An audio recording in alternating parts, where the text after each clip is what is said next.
ஜம்மு காஷ்மீர் மாநிலத்தில் மாரத்தான் போட்டியின் போது வன்முறையில் ஈடுபட்டவர்களை போலீசார் தடியடி நடத்தி விரட்டியடித்தனர்.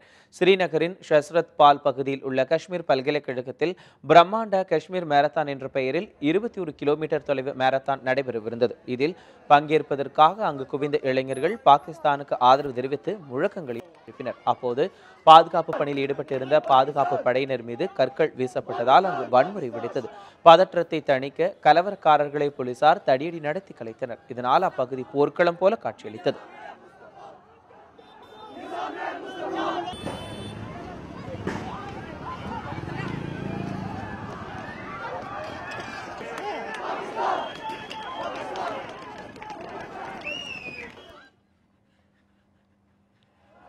இளைஞர்களை ஊக்குவிப்பதற்காகவும் ஆரோக்கிய வாழ்வை வலியுறுத்தும் விதமாகவும் மாரத்தானுக்கு ஏற்பாடு செய்யப்பட்டதாக ஏற்பாட்டாளர்கள் தெரிவித்தனர். எனினும் வன்முறை சம்பவங்கள் நடந்தது துரதிருஷ்டவசமானது என்று அவர்கள் தெரிவித்துள்ளனர்.